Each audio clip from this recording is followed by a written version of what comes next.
रामदरा शिवपुर में गुरु पूर्णिमा के शुभ अवसर पर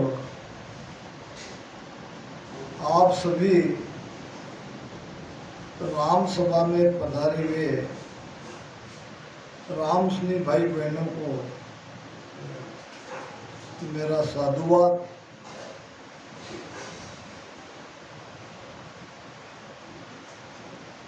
संत अनेक चढ़्या गढ़ सोई, कहाँ लगगी न बताऊं तोई। कै सुख राम सुनो ब्रह्मचारी,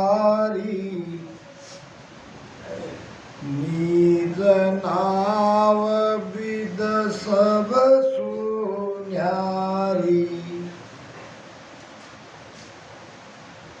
ब्रह्मचारी का समाध है और ब्रह्मचारी को गुरु महाराज निज नाम की भक्ति के बारे में बता रहे हैं कि इस निज नाम की भक्ति से, इस कुदरत कला नियंचर की प्राप्ति से अनेक संत पीछन के रास्ते से ऊपर चढ़ गए। अब ऊपर चढ़ने का क्या मतलब है? ऊपर चढ़ने का मतलब है हमारी चेतना, हमारी प्राण शक्ति जो अभी पिंड में है, जब तक ये पिंड में रहेगी आप दुख से दूर हो ही नहीं सकते, आप कर्म से दूर हो ही नहीं सकते, क्योंकि कर्म तो काटते रहोगे मगर नए कर्म बनते जाएंगे। तो ये हमारी जो चेतन शक्ति है, आत्मिक शक्ति है, ये सांस सांस में, ये पिंड में वो अपना कार्य करती है। जब तक सदगुरु मेहर से ये सत्सबद नियंचर कुदरत कला नहीं जगेगी, ऊपर चढ़ ही नहीं सकते, पीछन का रास्ता खुल ही नहीं सकता, सुषुम्ना नाड़ी जागृत हो ही नहीं सकती। हे ब्रह्मचारी, इस निज नाव की भक्ति के पराक्रम से आज तक संसार में अनेक संत ऊपर चढ़ गए ब्रह्मांड में। के सुख राम सुनो ब्रह्मचारी, और निज नाव विद सब सुन्यारी। हे ब्रह्मचारी, मैं तुम्हें कहां लग बताऊं, कहां लग प्रमाण दूं? कोई इक्का दुक्का प्रमाण होता तो मैं नाम लेके बता दूं। यहां तो अनेक की बात हो रही है। नवद्या भगत रीत सोई, जोग करम न्यारा कहूँ तोई। तीजीरी करीत सुन होई, चौथी बीद संन्यासा पाई। देखो, गुरु महाराज सर्वज्ञ थे, सभी शास्त्रों का ज्ञाता थे, तभी तो सारी भक्ति का निर्णय कर रहे हैं। महाराज ने निंदा किसी की नहीं की।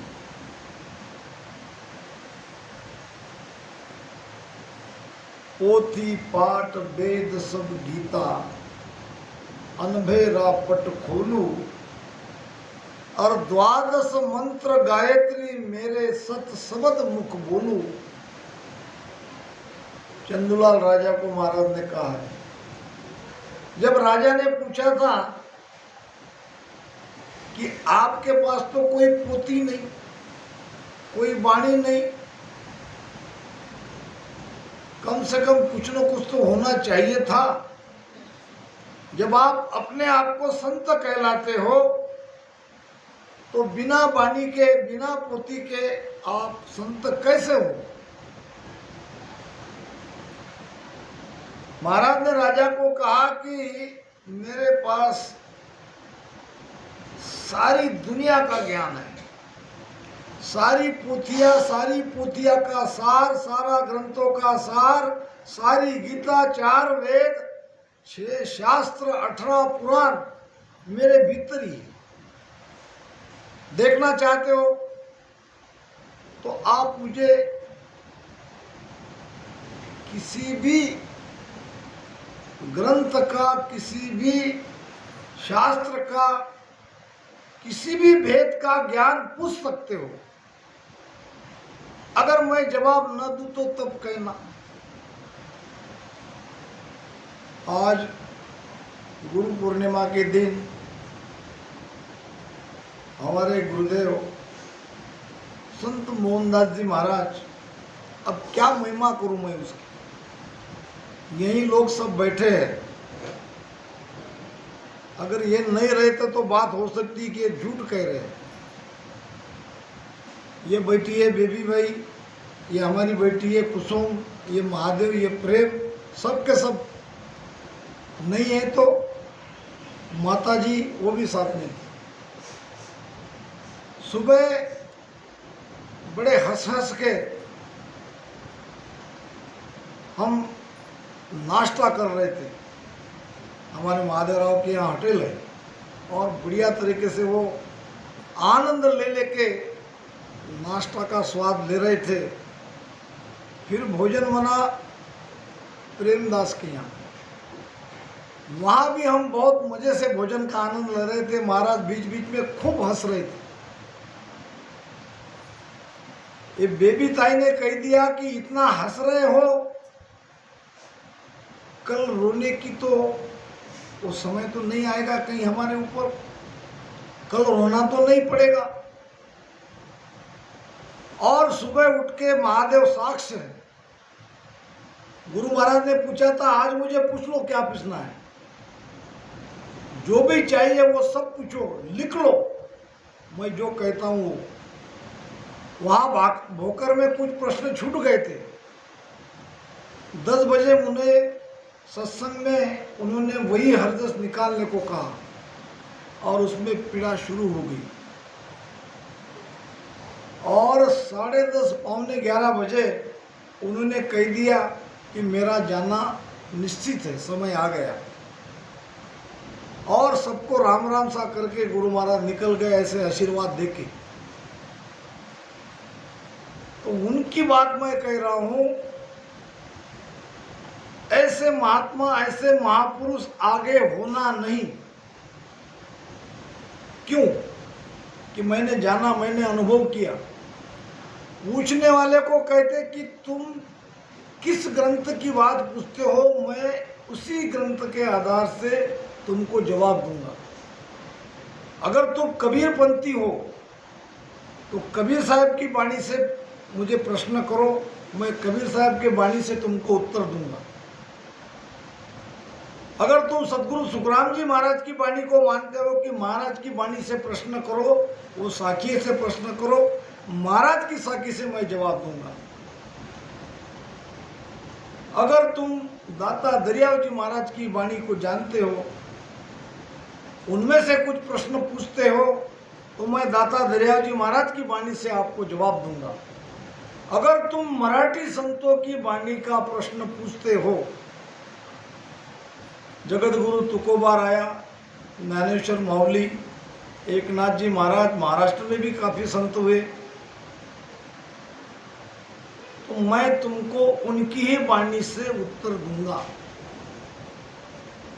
तो क्या ये अद्भुत पराक्रम नहीं है? हम तो एक ही वाणी को जिंदगी भर पढ़ रहे हैं और उसी में के प्रश्न के जवाब पूरी साक्ष्य से नहीं दे पा रहे। जब एक संत मोहनदास जी महाराज के भीतर इतना पराक्रम था तो सदगुरु सुखराम जी महाराज के भीतर कितना हुआ होगा। तो कह रहे कि नवद्या भगत रीत सो हुई। भक्ति की एक रीत वो भी है, नवद्या भक्ति जिसको हम कहते हैं। विष्णु लोक में, वैकुंठ में इस नवद्या भक्ति का आधार लेके जा सकते हैं। 9 प्रकार की भक्ति है, श्रवण, कीर्तन, अर्चन, पाद सेवन आदि। ये भी भक्ति अपनी जगह सही है, मगर इससे जीव बंधन से मुक्त नहीं हो सकता। फल पावे पदवी मिले, घर बन छूटे को, दुओ बिन भो साधरे, जा संग मोख न हो। बाकी भक्ति की तो बात ही क्या, उसमें तो फल की प्राप्ति होगी, पदवी मिलेगी, यानी देवलोक में जाओगे, देवता बनोगे, इंद्र बनोगे, यही पदवियां है। मगर यहाँ सासों सास के भेद से राम राम कराने वाला वो भी संत आपको भेद देते हैं। उसको परवाना नहीं है, जीव तारने का ओहदा उनको नहीं है, तो भी इसी भेद से सुमिरन करने पर शब्द नहीं जग सकता। ये अद्भुत बात है सुनने में, मगर सत्य है। जैसा कि आपको मैं व्यवहारिक प्रमाण से समझा देता हूँ। आप किसी भी एक मंत्र को पकड़ लो, मंत्र से ज्यादा मंत्र के देने वाले हाथ में वो पावर रहता है कि किसके हाथ से हम वो दवाई ले रहे हैं, वो मंत्र ले रहे हैं। नहीं तो महाराज के वचनों को सुनो। झाड़ा औषध नावरे,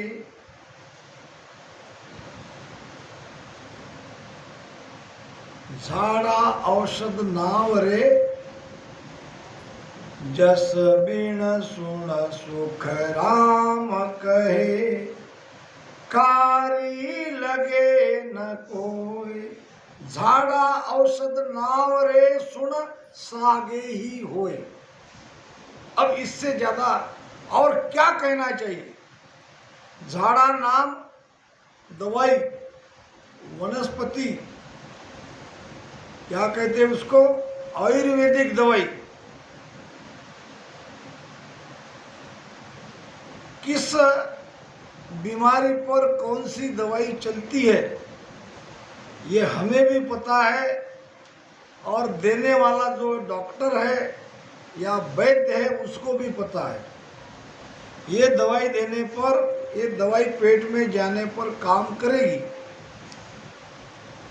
दवाई सागे यानी सच्ची है, दवाई में पराक्रम है। झाड़ा औषध नावरे, सुन सागे ही होए। जस बिन सुन सुख राम कहे, कारी लगे न कोई। जस नाम यश, उसके हाथ में यश चाहिए। अगर उसके हाथ में यश है तो वो दवाई हमें लगेगी। वही सब कुछ गुण उस दवाई में होने के बाद भी अंतर है तो किसके हाथ से हम ले रहे हैं। ये जो हम सत्संग में प्रसाद बांटते हैं, आज बड़ी सुंदर बात हमारी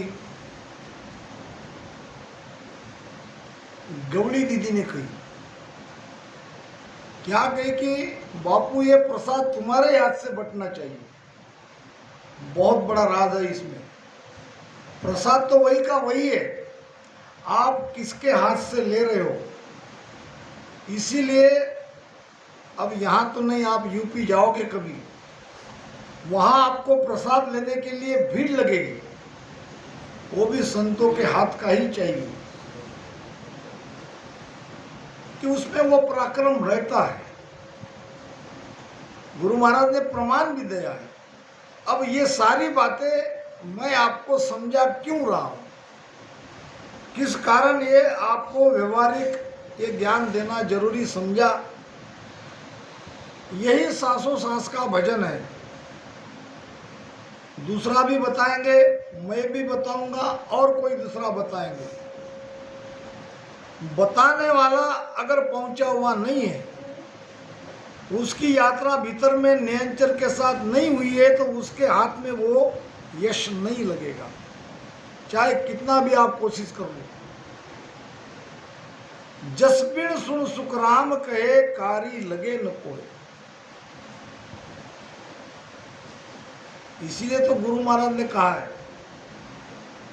कि शब्द हमारा सांभळ्या आनंद हुए घट माया से सब हंस स्वरूप है मिलसी हम सु आय, मिलसी हम सु आय नाम मेलू घट माई पीछम देश होए हंस उड़े आकाशा जाई सुख राम जीव सुलझाय के जम से लेऊं छुड़ाए।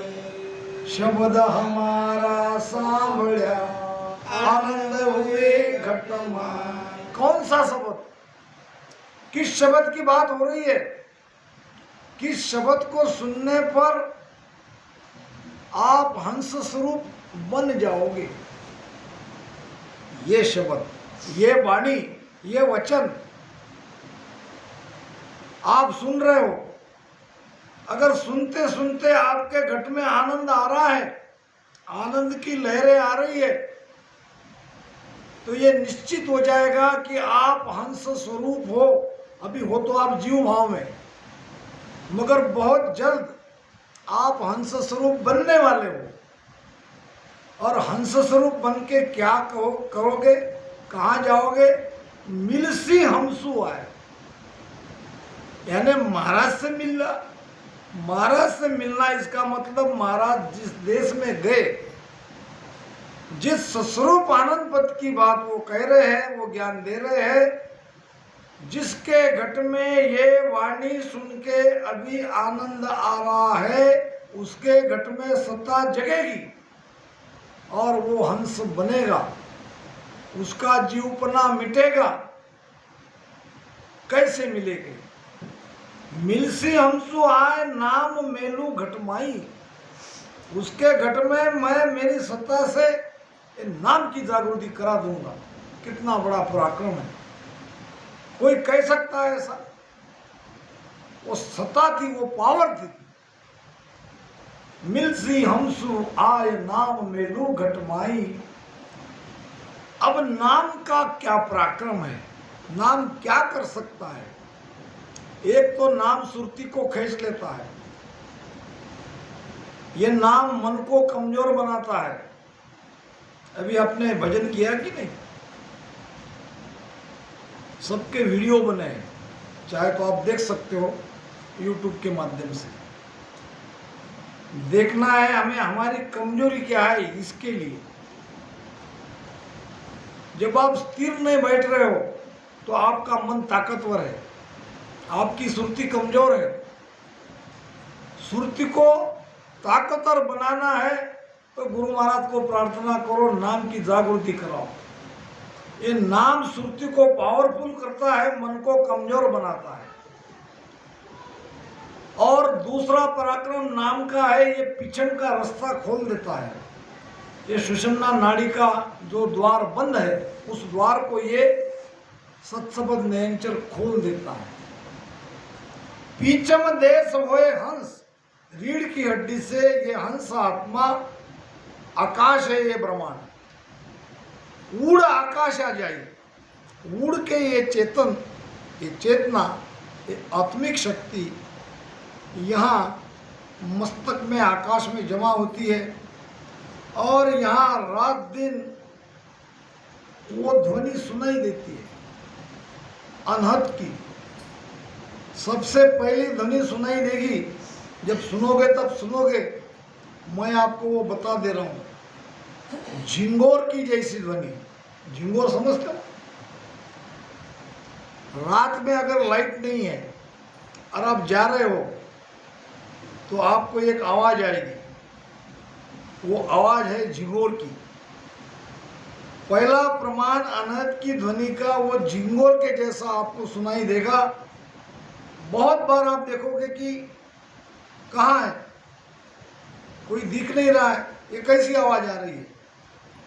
यहाँ से आपकी यात्रा प्रारंभ होगी और फिर आकाश में गमन होगा। ये सुरती सारा भीतर का आनंद लेगी।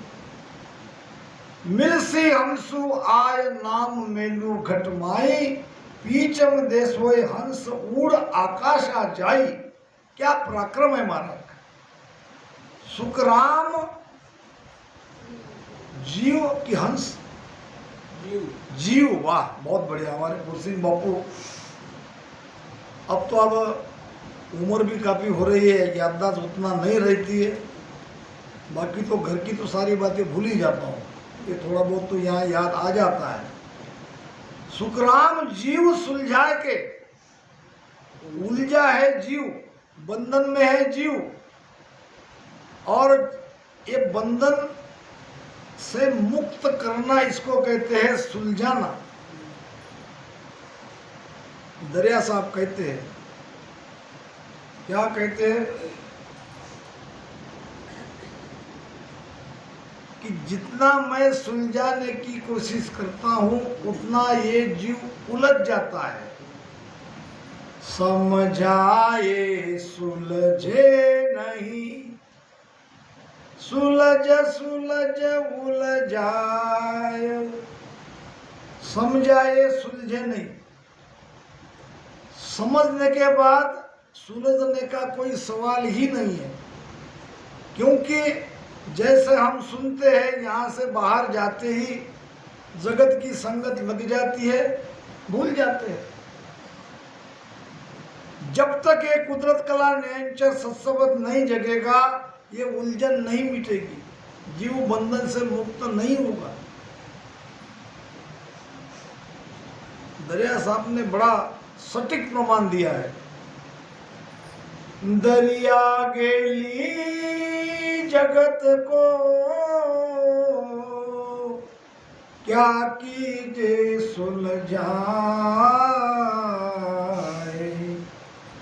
सुलझाए सुलझे नहीं, सुलझ सुलझ उलझाए। सुलझ सुलझ उलझाए। बंधन में डालने वाले अनेक रास्ते हैं, अनेक मार्ग हैं, और बंधन से मुक्त कराने वाला एक ही रास्ता है। अनेक से एक की लड़ाई है। यहां से बाहर जाते ही वो कुसंगत लगती है, हमारी इच्छा हो न हो, और कुसंगत लगते ही उलझन शुरू हो जाती है। मन में कई प्रकार के विचार बदलते रहते हैं। जो विश्वास यहाँ गुरु महाराज के वचनों पे था, कुसंगत से वो विचारों में परिवर्तन होने का खतरा है। जो अड़िग है, जो स्थिर है, जो विश्वास के साथ उतरा है, वो तो कोई बात नहीं, कहीं भी जाए, कुसंगत भी मिले तो वो उसमें से निकल जाएगा। मगर जो बीच वाले हैं, नए नए बने हैं, ऐसे लोगों को कुसंग बड़ी हानिकारक है। इसलिए पहली बात तो संगत करो, अगर मिलती है, सहज में उपलब्ध है तो संगत को अवश्य जाओ। नहीं जा सकते, कुसंग बिल्कुल मत करो। महाराज ने तो साफ कहा है, संगत करे तो साध कीरे, नेतर रहियो संगत करे तो साध कीरे, नेतर रहियो सागट सुख बोलता रे, क्रोध बंदे देख भजो तो राम भजीरो रे, हरि बिन आनत जीरो। संगत करे तो साध कीरो। साध किसको कहते हैं? साध का अर्थ है जिसने भजन करके अपना साध लिया। ऐसे पहुंचे हुए संतों की संगत करो। केवल ज्ञानी संतों की संगत करो, माया के ज्ञानी संतों की संगत मत करो। जो उनके पास होगा वही तो बांटेगा। आपको प्रमाण देता हूं, हम जगत में रहते हैं और हम देखते हैं कि हमारे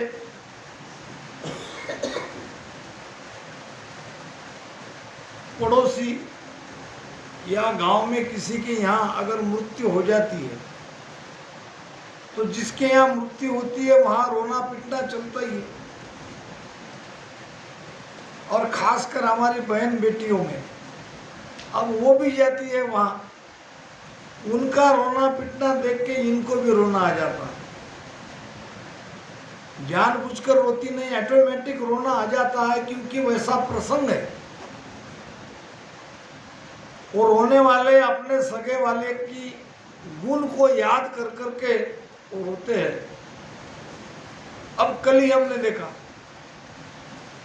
मुझे जाते ही लगा कि ये 56 साल का इतना जवान लड़का